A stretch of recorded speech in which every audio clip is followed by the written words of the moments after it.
আসসালামু আলাইকুম ওয়া রাহমাতুল্লাহি ওয়া বারাকাতুহু। আউযু বিল্লাহি মিনাশ শাইতানির রাজীম। বিসমিল্লাহির রহমানির রহিম। আলিফ লাম মিম সাদ।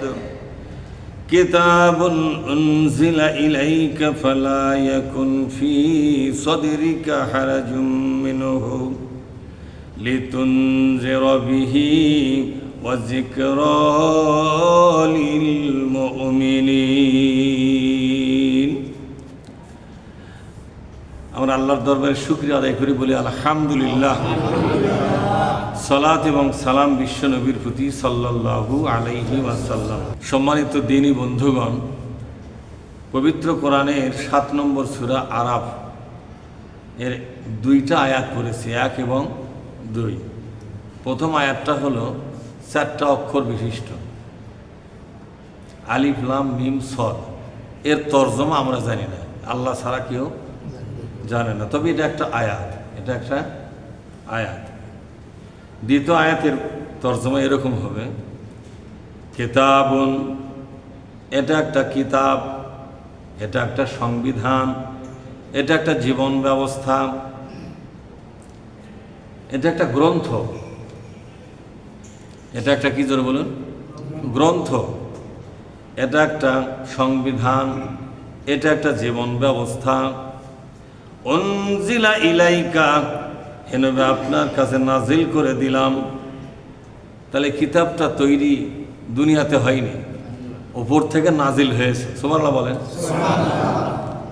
অনেক লোক কোরআনের ব্যাপারে সন্দেহ করে, কিন্তু আল্লাহ নিজে বলেছেন এই কিতাবটা দুনিয়াতে তৈরি হয়নি। নাজিল হওয়া মানে উপর থেকে আসা।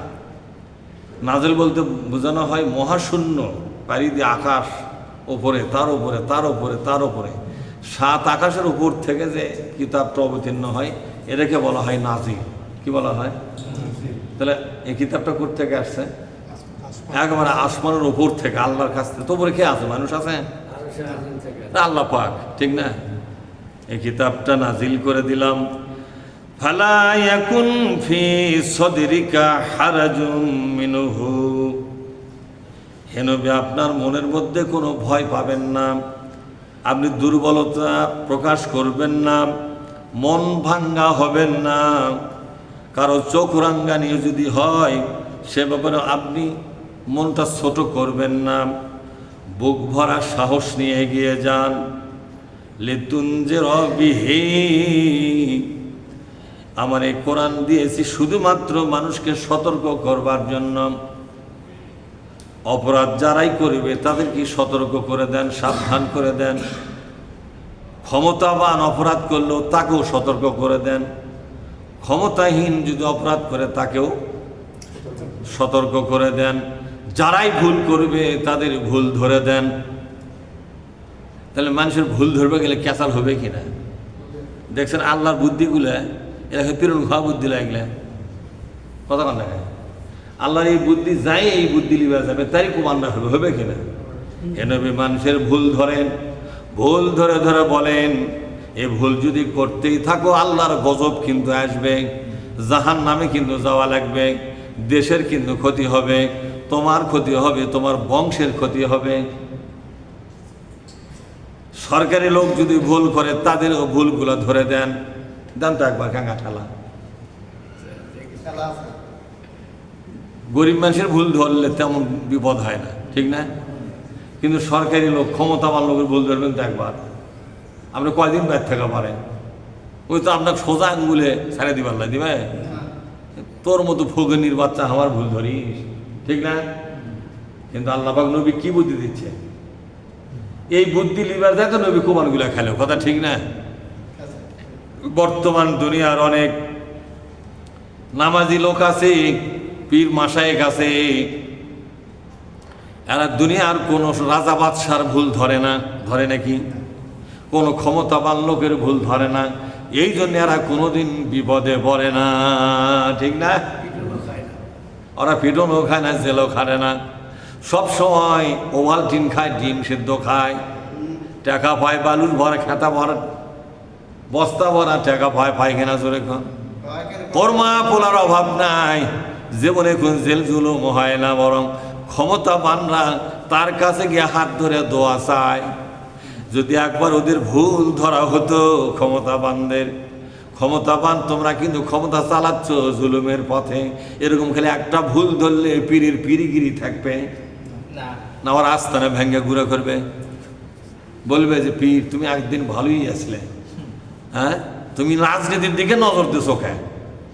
কিন্তু আল্লাহ পাক বললেন, ওগো নবীজি, লিতুনজিরা বিহি, বলেন লিতুনজিরা বিহি, এ কোরআন দিয়ে মানুষের ভুল ধরো, মানুষকে ভুল থেকে ফিরে আনার জন্য দাওয়াত দাও। ভুল যদি ছেড়ে না দেয়, অপরাধ যদি ছেড়ে না দেয়, তাদেরকে হুমকি দাও। কি দাও? সতর্ক করো, হুমকি দাও। হুমকি হলো যে কোনো মুহূর্তে আল্লাহর গজব কিন্তু আসবে, আর মরণের পরে সোজা জাহান্নামে যাওয়া লাগবে, এই হুমকি দিয়ে দাও। দেশের ক্ষতি করো না।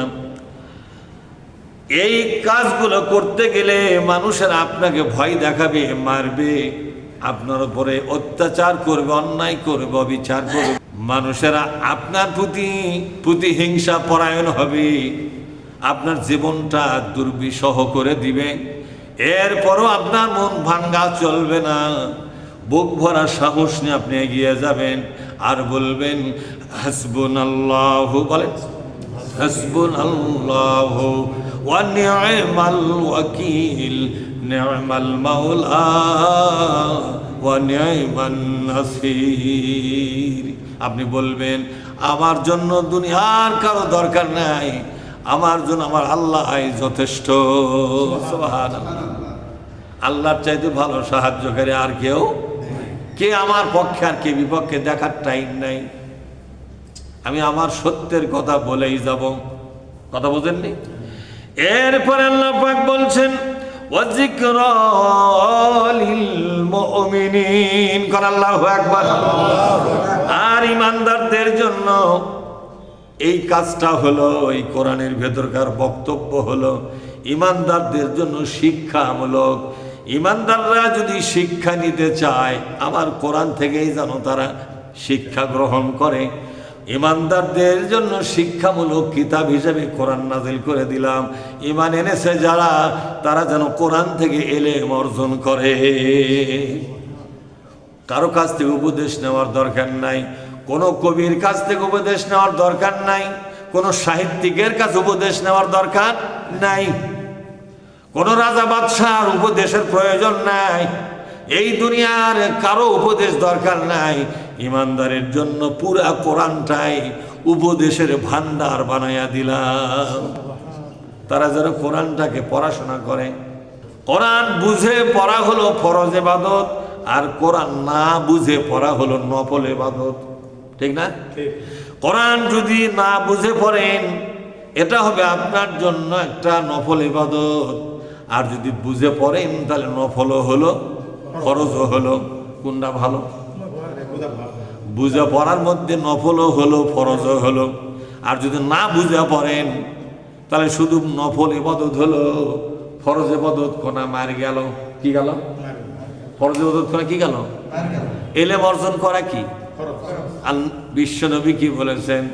তলাবুল ইলমা, এখানে আল ইলমা মানে ফিজিক্সের জ্ঞান নয়, কেমিস্ট্রির জ্ঞান নয়, বায়োলজির জ্ঞান নয়, ম্যাথের জ্ঞান নয়, হিস্ট্রির জ্ঞান নয়, দুনিয়ার কোনো বিষয়ের জ্ঞান নয়। আল ইলম হলো কোরআনের একটা নাম। আল ইলম হলো জ্ঞানের ভান্ডার। ইহকাল এবং পরকালের জ্ঞান আছে কার মধ্যে? এই দুনিয়ার সমস্ত বিজ্ঞানের একত্র হয়ে জান্নাতের কোনো খবর দিতে পারবে আপনাকে? জাহান্নামের কোনো ঠিকানা বলতে পারবে? দুনিয়ার কোনো বিজ্ঞানের পক্ষে সম্ভব নয়। দুনিয়ার কোনো বিজ্ঞানের পক্ষে একটা ফেরেশতা আবিষ্কার করা সম্ভব নয়। এর অস্তিত্বই তারা জানবে না। কবরের মধ্যে কি হয়, কোথায় আযাব হয় আর কোথায় শান্তি হয়, দুনিয়ার কোনো বিজ্ঞানের পক্ষে খুঁজে বের করা সম্ভব নয়। সবগুলো খবর কোরআনে ভরা আছে। সুবহানাল্লাহ বলুন।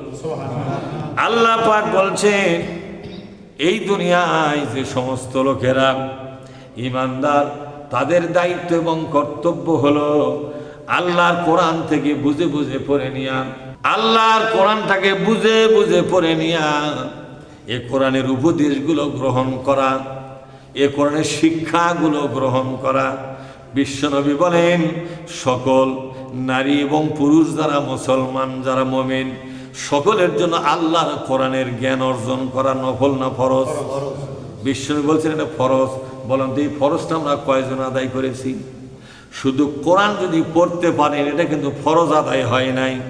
বলা হচ্ছে এলেম অর্জন করা। এলেম শুধু পড়তে পারেন কিন্তু বোঝেন না, এটা কি এলেম অর্জন হলো?